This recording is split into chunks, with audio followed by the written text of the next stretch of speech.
YouTube also. Welcome to the live. Right. Start recording. Hopefully starting from this Monday here, we could start to go back, restart putting the audio versions back onto the podcast. So, if you're listening over on Spotify or iTunes or wherever you listen to your podcasts, you'd find it there also. Off topic, anybody have a Valentine yet? Rhea, why are you sounding down bad like that? Even though you never posed a threat. Yeah, that was difficult on that security guard. Yes, to some extent I do have the audio versions out there. If you search for Mindful and wherever you look at your podcasts, you'd see some of my earlier stuff. I stopped for a while because I probably got too busy, and now I'm working back into it. So we are live over on YouTube. Welcome. It is the 7th of February already. Wow, this month is kind of flying. It's the 7th day inside of February. It is Monday, the 7th of February. Welcome to Mindful Live number 33. Yes, I wonder how many of you are here for all. 33. Do I just search Nathan Springer? No, search for Mindful. Remember Mindful with 2 L's because the mind is full, and that's the podcast. And yes, I'm going to attempt to start putting these back up there in the audio version. So yes, what we're talking about today, the story that we actually came in to talk about today, the main thing in the news is the violence in our streets. Trinidad obviously seems to have a crime problem. That is without a doubt. And what seems to have highlighted some of that, at least recently, was the recent incident in San Fernando. And it's the second incident recently in the Southland with that kind of violent crime occurring. So it's drawing some negative attention over in South. And I believe recently when they checked over some of these numbers, it was revealed that the hotspots for murders in Trinidad right now would be the East-West corridor and South. And what seems to be so unfortunate about it in South is very often when you see some of this happening in South, for example, the 2 that were killed in South Park last week, they weren't from South, but they were down there. So yeah, South is seeing it right now. South is seeing it. Yeah, later, Rhea, you'll jump back in soon. Good night, Shiny Dougla. Good night, Ethereal Yushi. Good night, everyone. Yes, Acting Commissioner of Police quarantine left police patrol scarce in San Fernando as jewelry store employee gunned down. Acting Commissioner of Police McDonald Jacobs said officers under quarantine for COVID-19 exposure led to an absence of police patrols in the main commercial center of San Fernando on Saturday morning, where a jewelry store was robbed and an employee shot dead. This is what Griffith was saying. We are getting a serious slash from COVID, he told Newsday in a brief phone interview. What I understand is that there were not adequate foot patrols. There are 22 persons in San Fernando on quarantine, and relevant adjustments were not made quickly enough to ensure the police maintain the presence that is normally maintained. That is a fight down. If there are 22 officers in the South region currently on quarantine, that is leaving them seriously understaffed. The Commissioner of Police is saying that. The Acting Commissioner of Police is saying that. There are 22 persons in San Fernando on quarantine. That's what the Acting Commissioner of Police is saying. Good night, Nisi 1321. He is informing us that there's this high number under quarantine right now. And just as a little caveat to that, to throw in a little more complexity into that entire situation, imagine then, good night, pleasant night to you also, Auntie Do. Can you imagine then if on top of those already quarantined officers, we add to the list not allowing the unvaccinated to work, which was kind of the suggestion of making these public sector places into safe zones.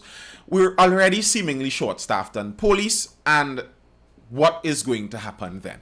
Now, however, I still don't like that excuse, because even if you were short-staffed and police by 22, you're still supposed to have someone there down on the city streets making a patrol. You were supposed to somehow maneuver. That's what management is about. That's what administration is about. You're supposed to be able to cover for this. But someone has to pull out a double shift. You pull someone out of their leave. Something has to happen. Because, again, the point I keep harping home continuously, we live in a country where the general population is not armed. So if the general population is not armed, we're expecting those that are armed, the police, to protect us from the other group who are armed, the criminals. It's only the police and the criminals have the weapons over here. So us law-abiding citizens in the middle, if the police are not stopping the criminals with the weapons, we are sitting ducks. We are sitting ducks. It's like the same thing. I was saying this in the contemplation when I spoke about the security guard, and we saw the San Fernando mayor unfortunately say some things that were really unwise in my opinion, kind of insinuating that somehow it was the lack of training that led to this entire situation happening. That it was the lack of training somehow exacerbating this entire situation. But if you think about it, if you looked at that video, the security was held at gunpoint before the men even entered the store. Truth be told, even if that security guard had a weapon on him, at least where he was standing there outside the store, the same thing may have happened. But I don't think it was the security missing a step there. It was an unarmed man versus armed criminals. The solution, we'd get to that just now, Mr. King Khan. We'd get to that just now.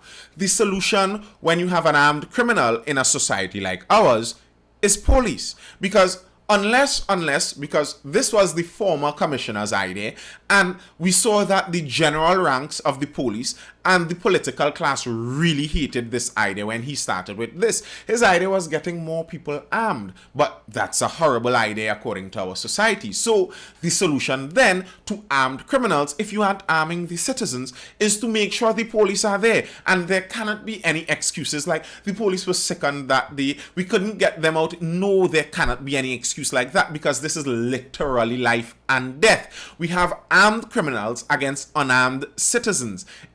There's no battle there. There's no fight up there. It's not a fist-to-fist battle and who is the biggest and strongest wins. No, they have the weapons. All right. Somebody just get robbed on my road, family get tied up and beat. That is very unfortunate to hear.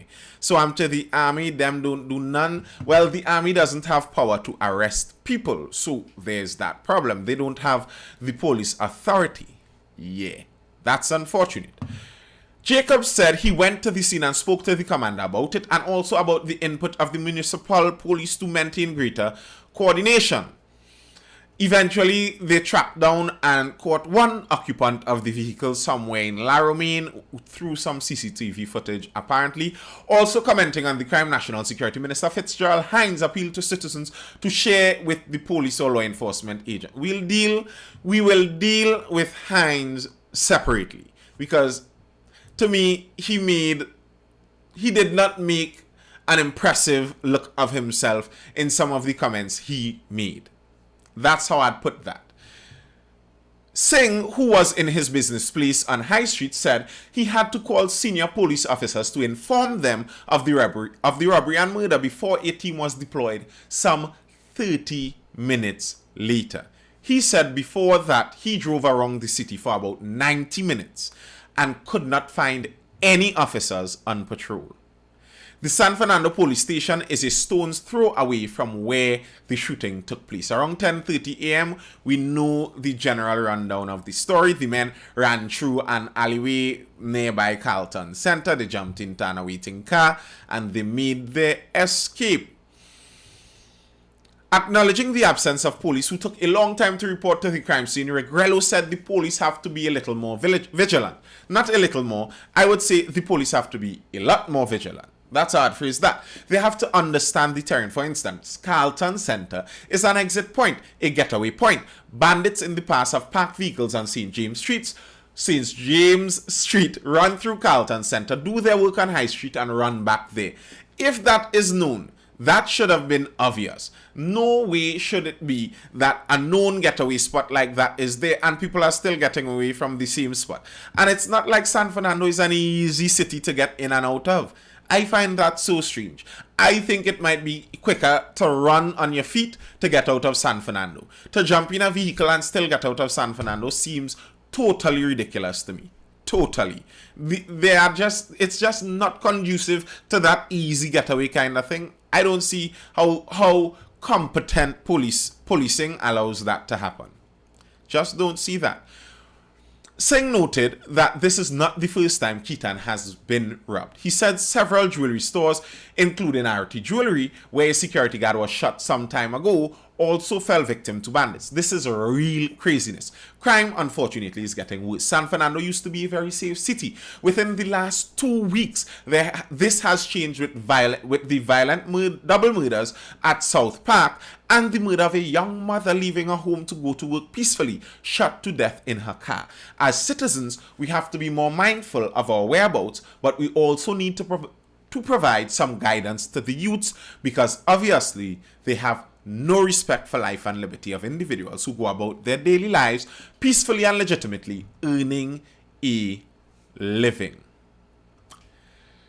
It is very unfortunate. It really is. And as I pointed out in the contemplation and as you saw in that video, part of it that made it seem a lot more off to me, a lot more scary, is the way the security was running.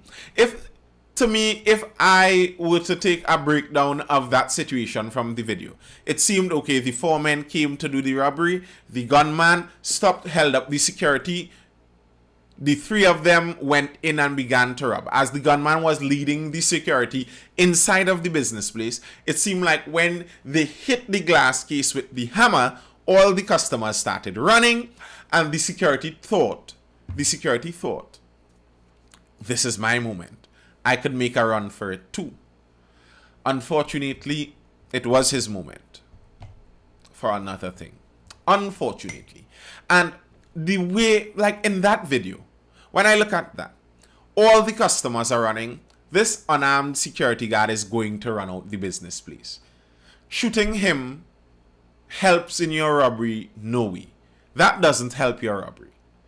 You're still going to have to run in there and grab your one handful of jewelry, which may barely pay for anything. Shooting him served no purpose except this man running away, and I don't like that he's running away, so I'll just shoot him in the back. It's just kind of how flippantly it was done. Like, there was no real thought or hesitation to it, okay, he's running a shoot, and that's a human life. And it seemed to me, when I look at that, these men obviously weren't worried about the repercussions. They had no worry about the repercussions. That wasn't even in their mind. And I think when you have cases like this, where 4 of those bandits very likely would have gotten away, and they would be able to sit on the block and talk to their other bandit friends and relate about what happened and laugh and boy, we go with them. It literally gives confidence to other bandits. It gives confidence to other people. Okay, death penalty. I'll deal with that now as someone brought it up. That was the second piece of my contemplation, where I pointed out study after study has shown that there's no proof to show death penalties decrease the murder rate. Death penalties do not work as a deterrent against crime. That isn't up for debate. There are studies to prove that. Now, I understand the emotional trigger, and possibly if someone were to harm someone loved to me, someone of my loved ones, if that were to happen to me, I would want death too. I would want blood too. I understand the emotional reaction towards it fully. I do. I really do. But if we're talking about solutions, on the solution side, the studies have that argument is kind of already gone. The studies have basically already shown it doesn't work. Then we have the reality side, where we live in Trinidad. Okay, death penalty. Let's kill all the murderers. Okay, the murderer who killed the security guard, let's kill him. Where is he? Okay, we haven't got him. The murderer who killed Keithisha last week, the young lady, Let's get that murderer. Where's he? Okay, we don't have him. Where are 90% of the murderers from last year? Can we kill them? Do we hang them? Let's hang them high. But where are they? We don't catch them. You see, the problem can't be solved with hanging people that we do not catch. We do not catch them in the first place. So the deterrent isn't even there in being caught. And then being caught isn't even the final step. Who we do catch, then do we convict them? That's a whole other thing. So you have to catch them, you have to convict them, and then we reach to the point of hanging. So even if we were to believe that if we started to swing them by the necks in the middle of Woodford Square, that would somehow scare these murderers into behaving. Even if we were to believe that, good night, Wendy Medium XL. Even if we were to believe that, then we have to first catch them all. We have to believe that somehow we are going to catch them all. And I find that unlikely. And then we have the other instance, to me, where it's a matter of putting life and death in the hands of fallible people. In the hands of people who are judges, who are humans, who we know in Trinidad and Tobago do hold sides and have favoritism. We're putting life and death into the hands of judges. And what's so strange to me is many people who would say things like this would also willingly admit that our judicial system is corrupt. Do you want to put the ability to kill people in the hands of a corrupt judicial system? That sounds extremely scary to me, and I don't like that idea. Then there's the moral logical side. The way I put this, my perfect summary for this, I've said this many times before, killing somebody for killing somebody because killing somebody is wrong does not make logical sense. That's just the fact. It does not make logical sense. And then we're dealing with murderers. As someone pointed out at the beginning of the live, as someone said in the chat when we were just talking at the beginning, they asked the question about whether I think the majority of people that are unfortunately dying in this time are people involved in criminal activity, other gang members, etc., or innocent people out there. And I don't think the majority of them are what we would term innocent people. No, I don't. So when you think about it that way, these men are running up to real bad men, real gunmen, and killing them, knowing that next week this real gunman, other gunman brethren, are going to be coming back to you to try to kill you. They live in that life and death limbo stage. That's literally all they do. Their entire life is based around that. When they're standing on the corner, these guys barely stand on the corner because they know they're being hunted. How many of them, how many murders, when you hear the guy that has died, the report was he was known to police, or he was wanted in relation to this case, or the police were looking for him in relation to some questions that he had to answer in relation to this. It's nearly always that case. These guys are living life and death on the daily. So I don't think death is their main worry. Oh, you're gonna die, and it's like, I know I'm going to die. I think they know that. The ones that are old enough maybe are sociopaths and psychopaths, and that really doesn't bother them. And then the younger ones, they're so young, their mind is so jaded, and they may think they're invincible enough that death may not even be in that realistic way on their mind. So the threat of death does not work for people like that. That's just the reality. That's why it doesn't work. Now, on the side of blood for blood and wanting vengeance, I could understand that. That's a whole other argument, and okay. And for some people, they put it like this, that someone who has taken a life has forfeited their right to live. And I kind of agree with that. But here's the problem. Who kills them? Maybe they have forfeited their right to live, and if in the act of trying to kill someone, someone kills you, they aren't wrong for killing you. But for me to stop, catch you, put you in a cage, and then say, you have no threat to anyone else. I can keep you in this cage here for the rest of your days, but I'm going to kill you.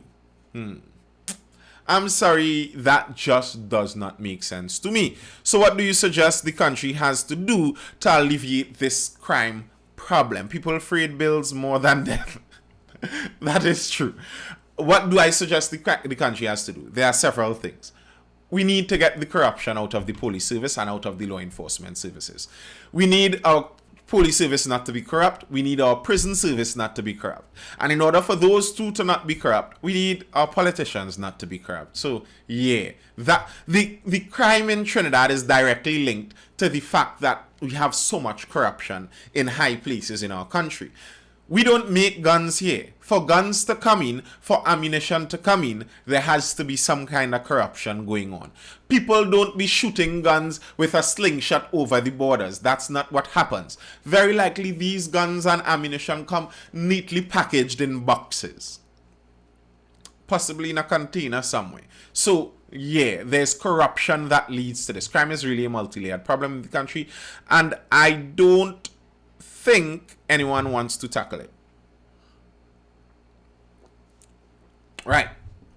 So from the enforcement point of view, it's corruption. Then, from the socio-cultural point of view, it's parenting.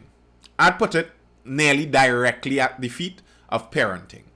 Other than these are the two parts that work together. So if we this song's mean, but if you don't have good parents, then very likely you're going to end up getting some kind of parenting or authority from the police. So if you have the parents lacking in society, then you want your police service and your law enforcement service to be not corrupt, to deal with those. But then, on the other hand, even beside the law enforcement, before that, if you're looking at ways to stop it at the bud before it reaches and blooms into this beautiful, or not very beautiful, but massive ugly flower of crime, you need good parenting. That's literally where it starts. And for the most part, fathers in the home. I've spoken about this before in one of my contemplations. One of the biggest anti-crime measures is fathers in the home. And not just fathers in the home, fathers in the community. More fathers in the community, less crime. It's like literally 1 + 1 = 2, like that. So if you're looking at the base problem, it's not necessarily building community centers. It's not necessarily building play parks, and all of that is really good. Recreation is lovely, and building places for the youths to use their idle time is lovely. But if there aren't parents to guide the youths on how to use that idle time in the first place, they'd go into the play park and sell drugs inside of the play park. Parenting is the key. Parenting is the key. It's the way we pass knowledge down. We pass knowledge down from one generation to the next, and pass manners and how to behave down from one generation to the next. So if parenting is lacking, surprise, surprise, the next generation falls into crime and corruption. So that's the two angles I would see. Well, in that case, crime is inevitable, and we cannot do anything but about it unless someone in power stands up and makes the difference. All right. If I have wine soaking in that brown barrel, no, I do not. I actually hollowed out my brown barrel, and it's actually it has shells inside of there. Yeah, I got creative with it.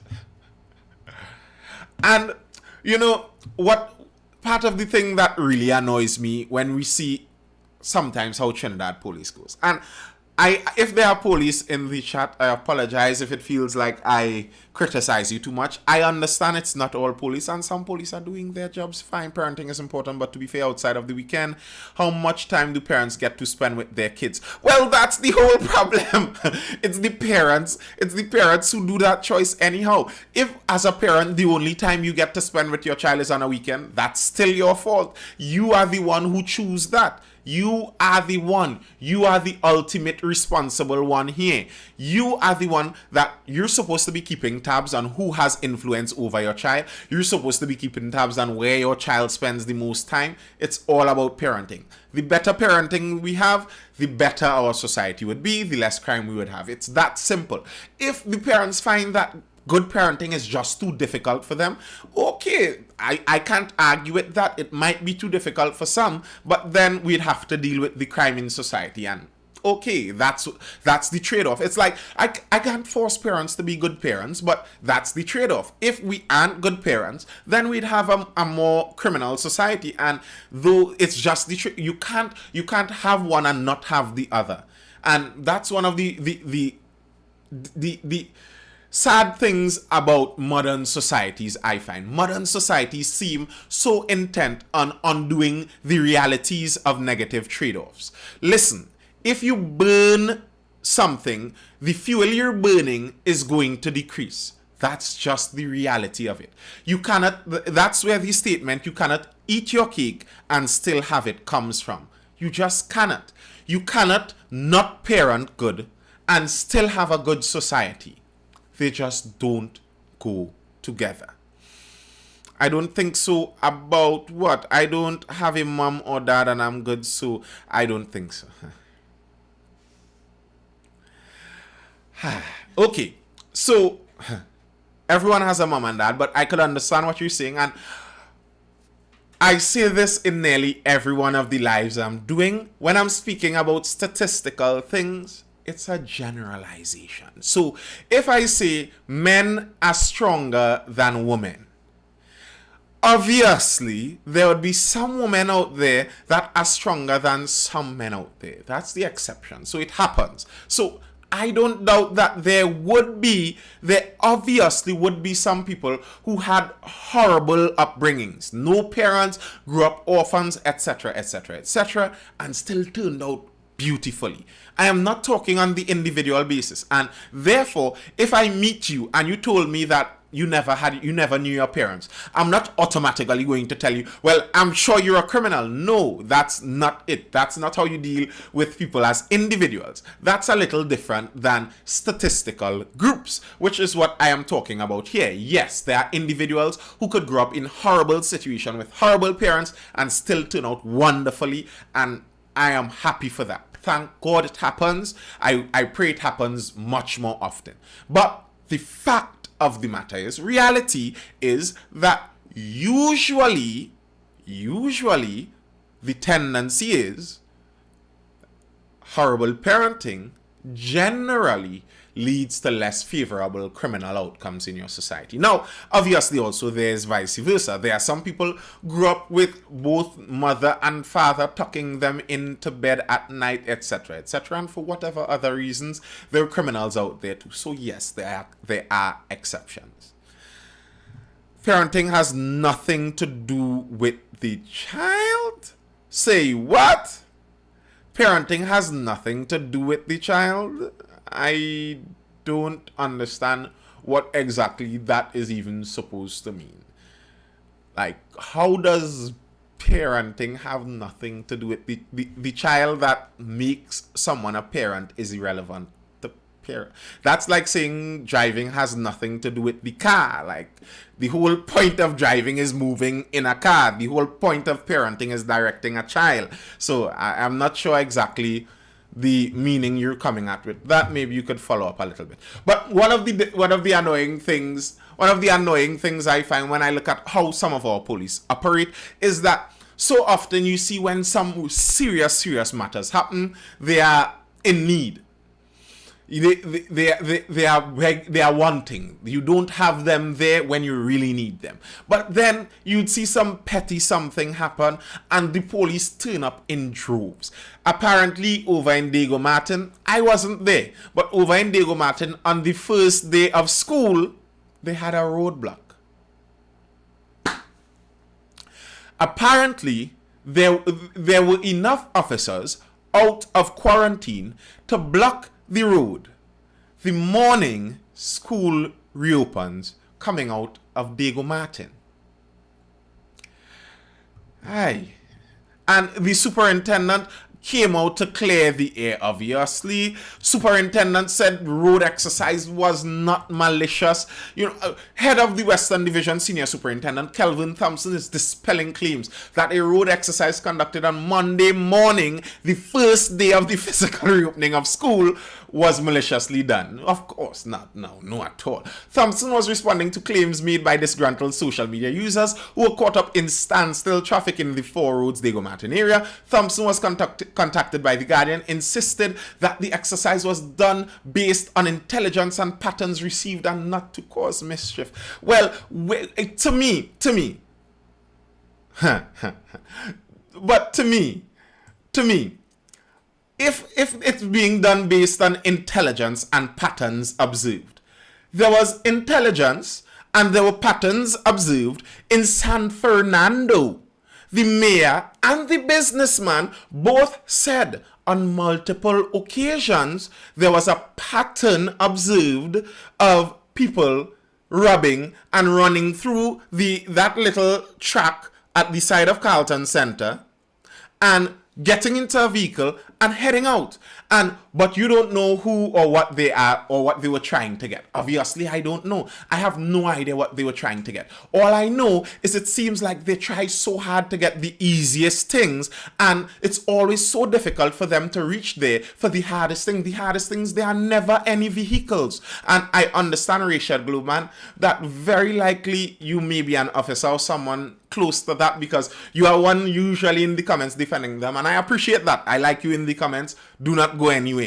But you must understand, as a citizen of the country, when I see murders happening, the man said in the middle of San Fernando, our second city as it were, in the middle of San Fernando, someone was murdered on the main street.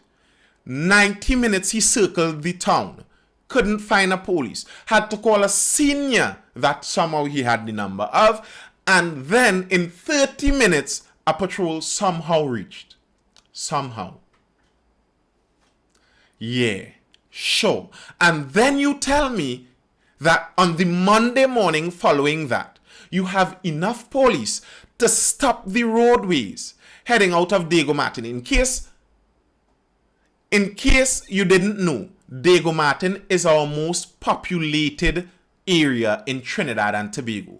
The Diego Martin Basin, that area between those two mountains, is our most densely populated area in the country. They have the most people trying to get in and out. And in that case, they would be trying to get out for the first day of physical schooling. And you got some intelligence. You got some intelligence that told you somehow this was the most crucial time to find Trinidad's most wanted. Yeah, sure.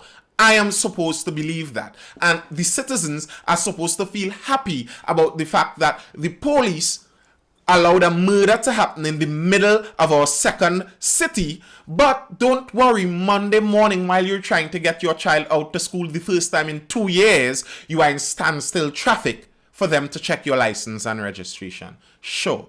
Thompson said it was not the intention and added that when the police conduct exercises, it's to verify that those on the nation's roads are licensed to do so and vehicles are roadworthy and safe for other road users. Well, here's what, Mr. Officer.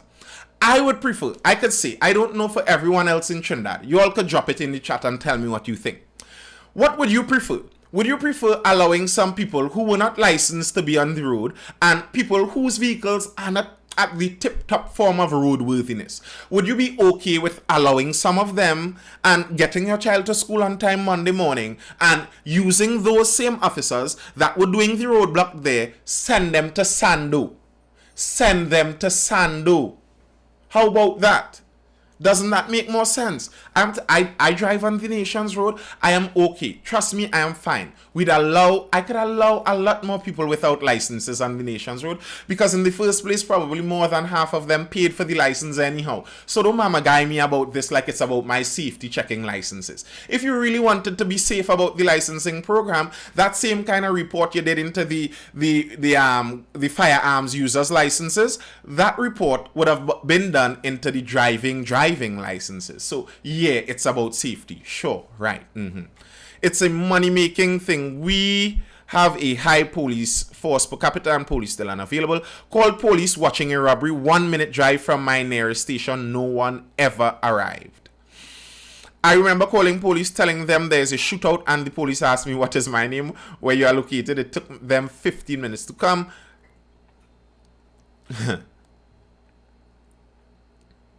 So we're picking and choosing which laws to obey and which takes preference. Yes, we are taking what? Okay. Let me calm down, Richard. Let me calm down. Are you saying that you don't have a preference to which laws should be obeyed? Because I do. If I have a hierarchy of preference with which law I would prefer obeyed, I would prefer people don't murder people and you disobey that speeding law. Go 100, go 110. I'm okay. Here's what. If we could make an exchange, everyone in Trinidad goes 110 kilometers per hour. We're breaking the law, but there are no murders for the year. Would you do that exchange, because, or would you not do that, seeing as there's no preferential treatment in the laws? We have no preferential treatment of the laws here. There's no preference to the laws. And that's the nonsense that some police would come in to make it seem like, you know what? Okay, we may not do the murders, but oh, we're so serious about these expired license plates. Come on, man. Give me a rest. This is why we'll always be lawless. No, we would always be lawless because we don't have law enforcement. That's why we're lawless. You see, the problem isn't just people are disobeying the laws, because anyway, people are disobeying the laws. This is what aggravates me about the police officers. And the strong guy that speaks on the police program every day, that's his attitude too. When someone points at the fact that police are allowing murders that were obviously within their ability to stop, they're allowing murders and they're using preferential treatment to go and stop, to go and pick out people with expired license plates and check people's insurance and license on Monday morning when they're dropping their school children. That's what they're doing. That's exactly, some laws are easier to enforce, but some laws aren't as pertinent to the quality of life. So here's what.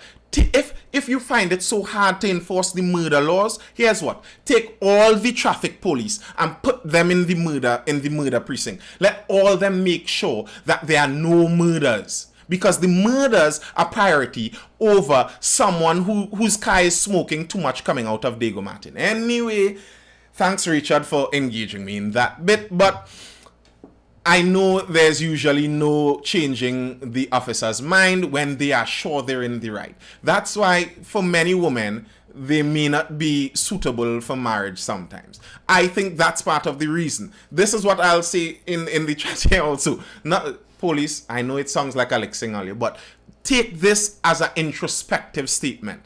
That inability to see when you're wrong, that ability to see yourself as above everything else. Yeah. That ability to see yourself above everything else. I am never wrong. The police is the law. Whatever the police do is right. That, Let me get my rack. Yeah. All right. Moving on from there to the person that is supposed to make sure the police are well supplied and well supported. That person is our dear Minister of National Security. Our new Minister of National Security. And some people speak about his qualification for that portfolio, but as far as I'm aware, he should be well qualified for that position, because if I remember reading correctly, he was a former police officer and he is a lawyer. This man is qualified for this portfolio, so I would expect he would know what he's speaking about. He is basically new because he hasn't been there even a year yet. That's why I called him new. He has barely been. How long has he been there? About 6 months, if so much. All right, let's hear what he has to say. No, my duty is not to ensure that people feel safe and secure. Naparima Member of Parliament Rodney Charles has taken National Security Minister Fitzgerald Hinds to task for what he termed Hinds' shameless abdication of ministerial responsibility. In a statement on Monday, Charles stated that Hinds is the first National Security Minister whose job is not ensuring citizens' safety and security. Charles drew reference to TV6's Morning Edition host Fazir Mohammed, bringing it to Hinds' attention on Monday's edition of the program that people don't feel safe and secure. And in response to Fazir's comment, Hinds said, "No, My duty is not to ensure that people feel safe and secure. My duty is to ensure that those organizations and agencies that are responsible for the public safety, border security, that they are clear about what the people, through the government's policy, is, that they are provided with the resources that they need, and that I lend encouragement and general support to them. That's my duty.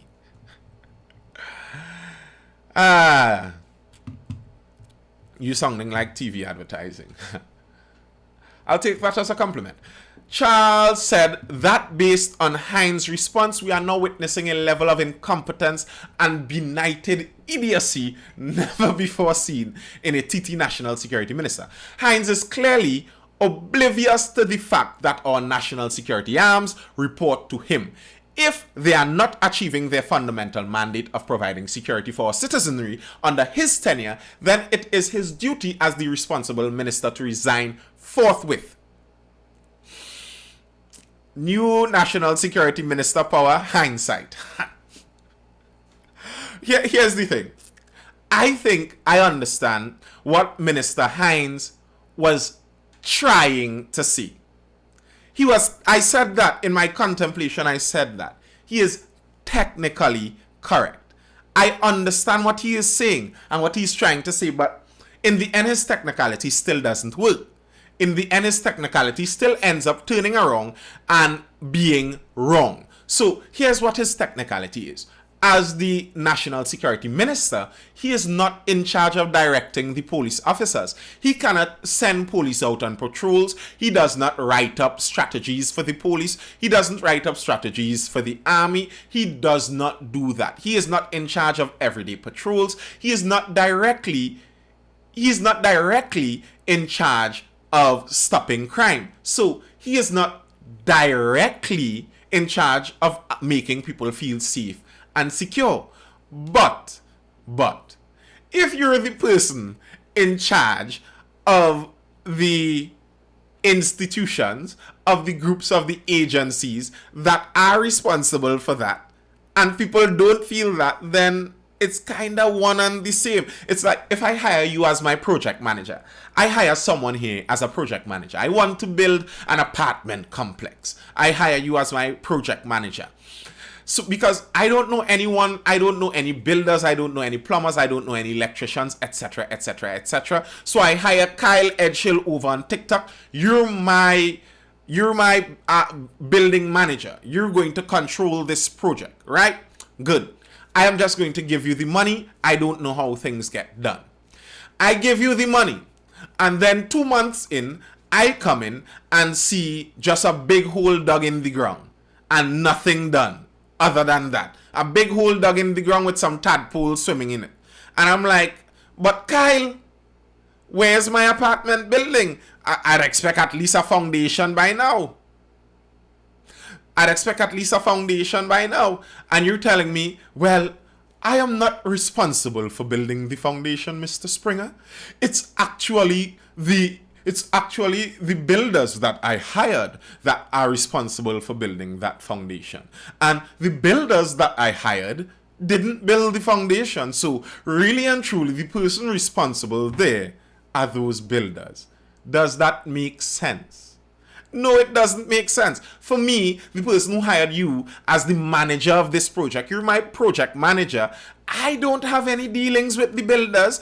I don't have any dealings with the police. I can't go and ask Mr. McDonald Jacob what he's missing from his job and give him that so he can do his job better. That's not my responsibility. The buck stops with you, and it gets even worse than this. All right, let's see. That said, Charles noted that a national security minister must provide visionary leadership, including necessary resources to security arms, which will inspire personnel under him to perform optimally by among other things, increase crime detection rates, etc., etc., etc. Where am I looking for this? All right. Here's this. Minister Hines, this is quoting what MP Charles had to say. Minister Hines must be reminded that his ministry's current vision and mission statement are to be at the pinnacle of public safety and security delivery. The vision of the Ministry of National... And, I was wondering, I don't just take people's word for it. I don't just take people's word for it. So I had to go look this up for myself. I went to find an official document with the Ministry of National Security. If you're over on my YouTube channel, dropping that plug one time. If you miss the lives, if you miss any amount of the lives, you can go over to my YouTube channel, Nathan Springer, over on YouTube, and subscribe to that channel, and most of the lives are there. You can see it, and you can also see the articles that I'm reading from, or whatever the source document is. You could see it scrolling behind me, and you'd be able to see this source you'd be able to see this source document that shows a ministry overview. This was from the last budget. Where it's from is irrelevant. It's an official government document. Ministry overview. And this is for the Ministry of National Security. Their overview. At the very top, the mission to advance national development by creating a safer and more secure society through enhanced collaboration among all stakeholders, intelligence-based decision-making, and strengthened interagency structures and systems. That was the mission. And then the vision, to be at the pinnacle of public safety and security delivery. So, the mission and the vision both have the two words safety and security. So, well, it doesn't matter someone saying that Mr. Hines didn't write that vision and mission statement. It doesn't matter. If you're the minister, I would assume that you know the vision of the ministry that you're in charge of. You're supposed to... The first thing as the minister of that ministry, you're supposed to know its vision and its mission statement. Because the vision is where it sees itself going, and the mission statement is the mission you're trying to accomplish. How are you supposed to be in charge of an organization where you don't know the vision and you don't know the mission statement? The man literally contradicted the very vision and mission statement of his ministry. I really dislike hearing when the opposition at every juncture, every turn, the opposition is always like, resign, fire him, call election. It gets tedious. And when you hear call elections, it gets even more tedious because it's really, election is a matter of options between them and her. Right. But this one, I find Mr. Fitzgerald Hines, this is an indictable offense. This one is one you probably should take a backseat for this one. How are you going to be the minister in the ministry and say that your job isn't to do what your mission statement and your vision says your job is to do? That is ridiculous. That one is ridiculous. Who won the by-election? I don't know who won the by-election, but I can guess. Good evening, Savage Wolf 868. Yeah, that one. When I read that, it really stood at a real bad light for the minister. And you see, that's inexcusing. That's why that happened. He was trying to find a good excuse. He found himself cornered in something there. He didn't know exactly how to get out of it. So he was trying to find an excuse, and that's where he ended up. Instead of just being honest with it. Be honest. Be honest. Whatever was the honest answer, that should have been the answer you gave. Not that it's not your duty to ensure safety and security, while it's literally in your mission statement. And bear this in mind, never forget this. These people are our employees. We hire them and pay them to do a job. The job we hire them to and pay them to do, for example, the job we would have hired Mr. Hines to do right now is Minister of National Security. The job spec, the job portfolio is keeping according to the mission statement and the vision. That's the agreement the mission statement and the vision of this ministry is basically the agreement between the population and the ministry. So if we hire someone to fill that portfolio, that is your job. Mr. Hines.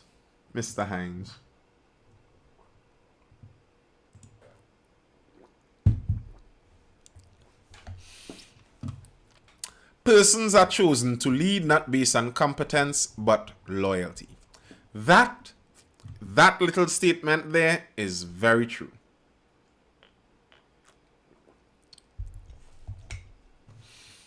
Yo, Joel Chow. As the minister, he can't hire and fire in the police service or army, etc. I am aware of that. As the minister, he doesn't have direct control over that, which is true.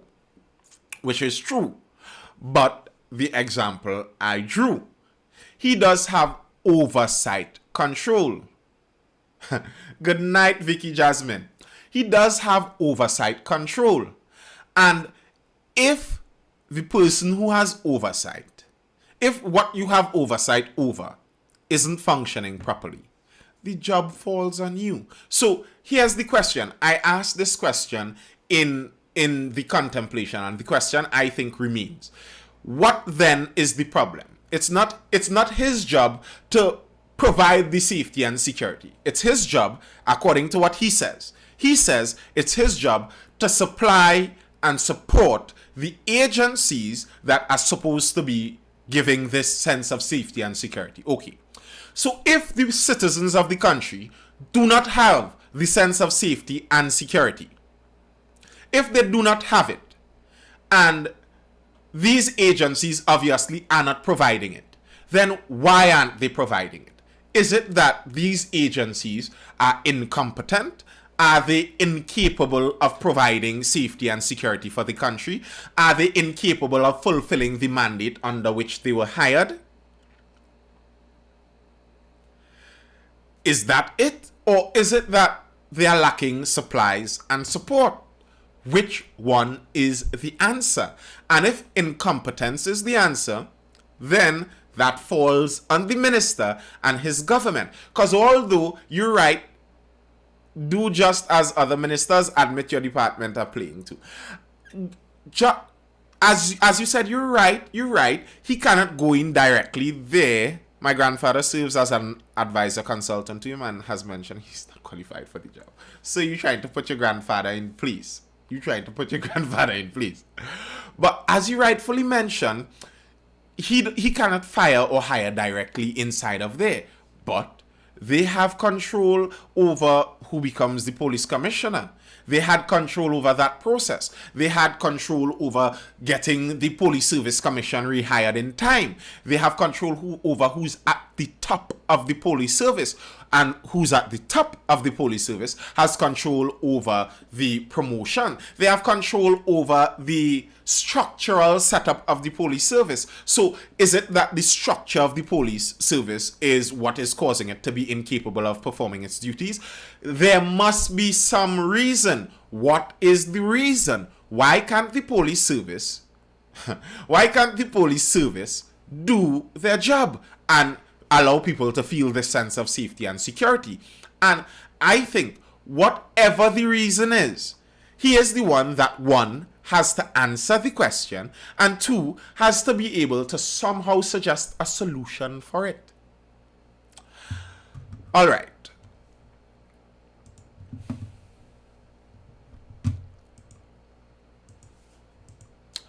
Where are we now? Okay, let's go through one more story before we finish this. And this story might take a little bit, but this was one of the stories that I've been following for some time now. If you've been in some of the earlier lives, and if you follow a good bit of the contemplations, you'd have seen me speak about this before, and here it is again. The story following the cremation rites. It's funny how victory is emphasized as winning the election instead of good governance. Yeah, this is about the cremation rites. And the cremation, the ability to cremate people in outdoor open cremation pyres, open pyre cremations. That was forbidden for people who died from COVID for quite some time.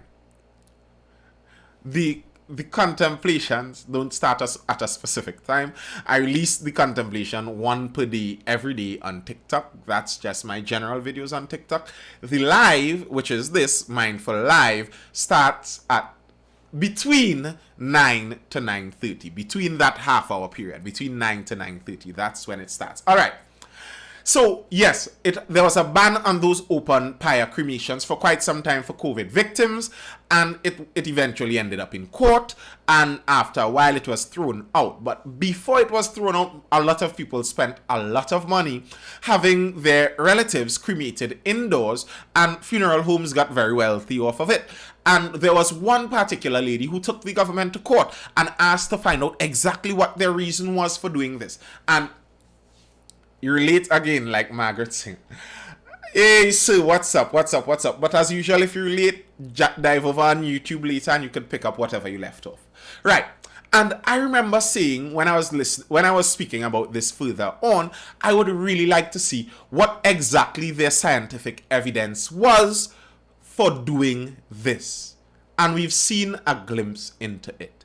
And how exactly we've seen a glimpse into it is because of plagiarism. Not in his own words. Let's go over to that story. Yes. Daily Express, I think this was from their Sunday paper. Not in his own words. Pathologists calls on medical board to probe allegations of plagiarism in court affidavit filed by CMO on cremation issue. The Medical Board of Trinidad and Tobago has been asked to adjudicate on a formal complaint of plagiarism made against Chief Medical Officer Dr. Roshan Parasram. Pathologist Dr. Rajendra Persad is the complainant accusing Parasram of plagiarizing information in his affidavit submitted to the appeal court last year to defend the government's ban on open air cremation. So what basically happened there is when this lady, let's see if we could get into who the lady was. Ramsarup Persad is the daughter of Silochan Ramsarup, 77, who died from COVID at the Kuva Hospital in July 25th last year. Through her attorney, former Attorney General Anand Ram Logan, she challenged government's ban on open-air cremations as her father's final wish was to be cremated on an open-air pyre in accordance with his religious beliefs as a Hindu, and the government forbade it. So she carried them to court. And in the court document, the CMO gave in an affidavit that was supposed to represent what was the evidence the government used to come to their decision. We're going to get to that. All right, so the complaint, there's quite a bit inside here. The complaint goes a bit back and forth. The general idea is two sections inside of his affidavit where he said this was the evidence we used to forbid these open-air cremations. Two bits of the evidence in there. This foreign pathologist who was hired by the lawyer of the lady who is suing, and bear in mind the lawyer of the lady who is suing is the former Attorney General, Mr. Anand Ram Logan. Yes. So the pathologist that was hired by them to go through the affidavit picked up on this and recognized that someone copied and pasted wholesale pieces from different documents inside of that affidavit. Yes, they did. And that has been going back and forth. He is trying to get the medical board in Trinidad and Tobago to do something about that.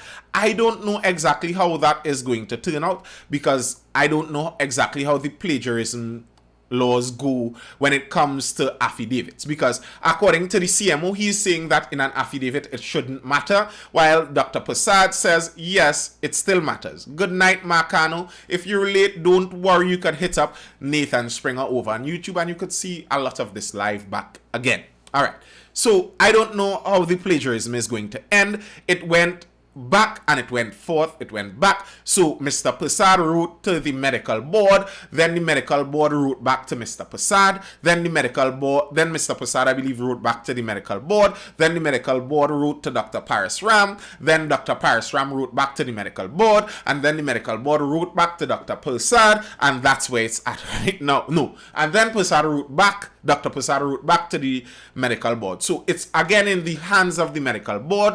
They have to decide how they're going to adjudicate on this.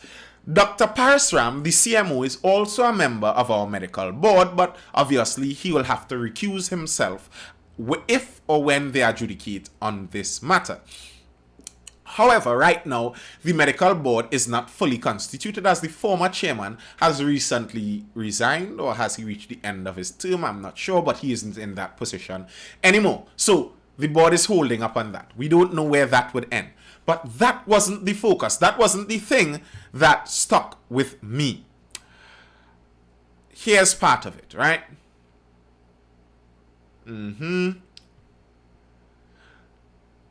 Okay, where is the bit from Wikipedia? Prasad further stated that at item 20I of his affidavit, the CMO cites a study by Aluni et al. As evidence for his decision to prohibit open pyre cremation. This was the statement stated by the CMO as his evidence to prohibit these open pyre cremations. See if you could follow me. A study, this is in quotations, a study conducted by Aluni et al. Examined the forensic science behind cremations on wooden pyres. The study concluded the average pyre does not completely destroy a human body effectively. That was the quote that the CMO used. That was the quote. So, first up, Prasad stated that this passage lacks quotes or attribution and was identical to the entry in Wikipedia for pyre under the heading Forensic Evaluation of Pyres. So it was literally directly from Wikipedia. But that isn't even the strangest part. Prasad went on to provide the full quote from Wikipedia. Here's the full quote and see if you could notice the difference. A study conducted by Aluni et al. Examined the forensic science behind cremations on wooden pyres.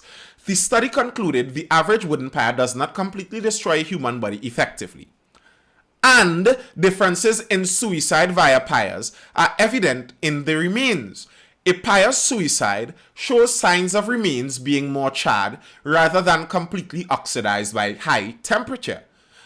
By high temperatures are in anatomical correct positions, poor bone fragmentation, and is without suspicious burn patterns compared to an individual murdered via pyre. So, that little bit added on at the end makes this whole thing very confusing. Like, okay, I understood the first piece. It says that open pyres don't fully burn human bodies. Okay, I understand that. But why is this linked to some talk about suicide and murder? What is this? This is supposed to be evidence that you cannot, bear in mind, what this was used for is for evidence that Hindu families whose deceased loved ones died of COVID couldn't use their official open pyre cremations. Bear in mind, these cremations aren't just happenstance. This isn't somebody just running up and knocking some wood together. So, okay, this was the evidence used. So, I, being a faithful researcher, I followed the article over to the Wikipedia article to see exactly what they were talking about. So, I saw the same quote there.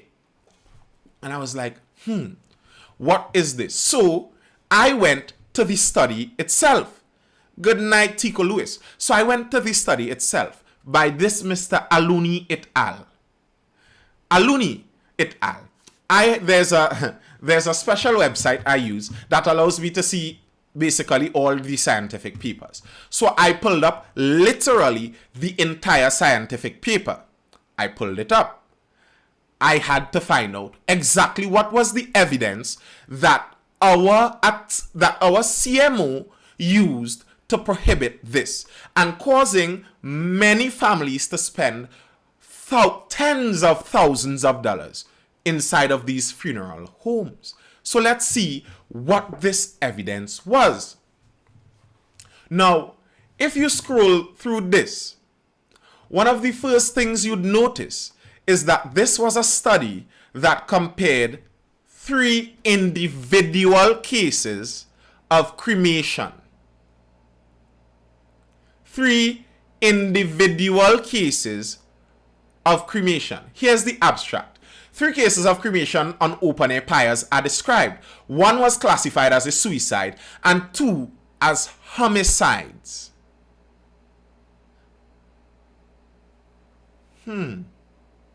So this study was a forensic study examining the difference in bodies when you examine a murdered or homicide person burnt and someone who did it by suicide.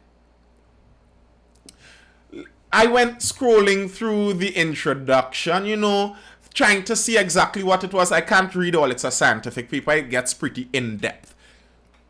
But something stood out to me specifically at the very end of the introduction to this paper.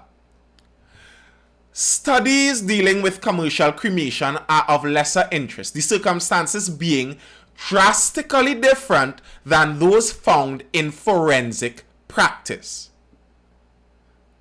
Last sentence of the introduction. Cremation and pyres are all unique. The conclusions of this study cannot be applied to other cases involving cremated remains.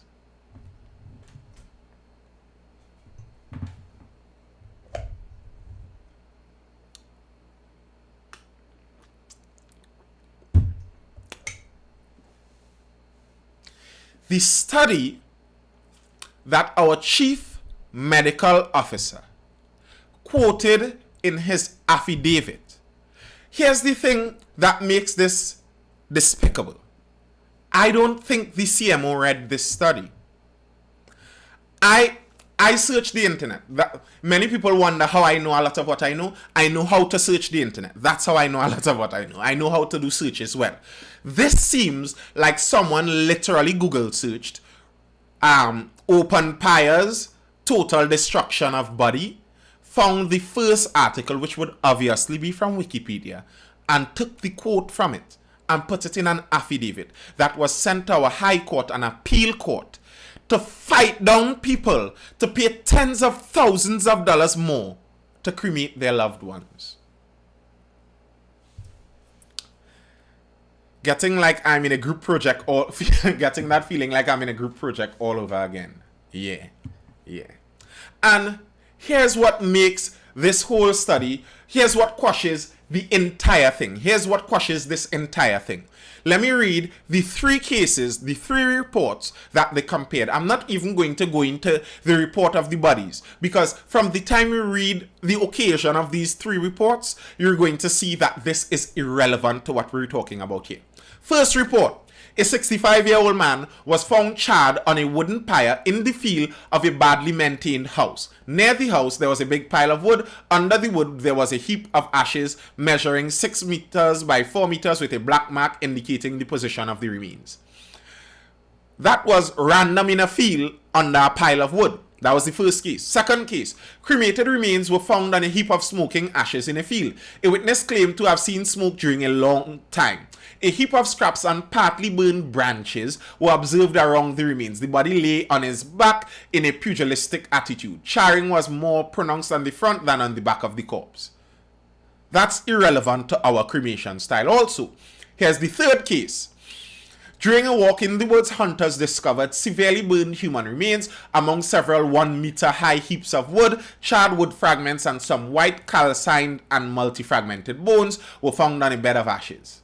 Again, irrelevant to how we do cremations down here. All of these instances were irrelevant to the nature of cremations in Trinidad and Tobago. That, I find that to be ridiculous. You quoted in an affidavit to our courts a study that in the introduction says this cannot be used for any other cremation. The 3 cases in this study was a suicide, possibly, and 2 most likely murders with people trying to randomly get rid of the bodies.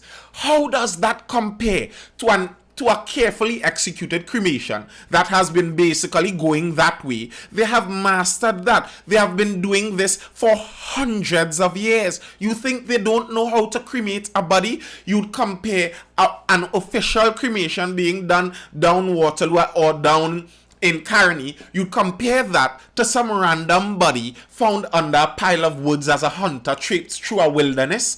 Those are not the same. And that's why this study said in the very introduction, you cannot use this study for other things. And this was used in Trinidad, costing people tens of thousands of dollars. Listen. I wouldn't doubt that a lawsuit could come in the long run and the people who had to pay could win. The unfortunate thing in all of this, as I always say, the real unfortunate thing is that it's going to cost the people of Trinidad and Tobago. And I find it shouldn't. I find whoever it was got together and made these decisions, let them pay. Let them pay. Whoever copied this study without obviously even taking a brief browse of the study. Listen, but here's what. Here's the thing. Here's the thing. Wikipedia only had a little excerpt. And then if you follow the Wikipedia link, you'd only go to something that has just a remote abstract of it. They may think that no one could get access to the full study, but hey, there are people out there apparently who can, and I did. And you can see in this study that they are lying. And then, what is the name of the website you use to get all the scientific papers? If you are over on YouTube, you would see the name of the website there. I'm not going to say it. I'm not going to put them out there like that. But you'd be able to access most of the scientific studies like that. But yeah, if this is the case now, hear what I'm saying. These are our experts. These are the studies and the evidence that our experts use. And we are being told in life and death situations, obey the experts. Follow the experts. Listen to the experts. And this is what our experts are doing. Taking irrelevant studies and mismatching them together in an affidavit to allow whatever your political decision was to be done. What does that say about the experts? What kind of faith does that put in you about our experts? All right. That's all I have for now. I am glad someone fasted one time on YouTube to get those links, but don't worry, it's saved over there on YouTube. You could get it at any time. That's all I have for now for you folks over on YouTube and on Instagram. I thank you for joining me. It is much appreciated. I hope you're educated, informed, or entertained. And do join me again tomorrow for the next Mindful Live, starting between the half-hour period of 9 o'clock to 9:30. Look out for me sometime then, and I'll see you.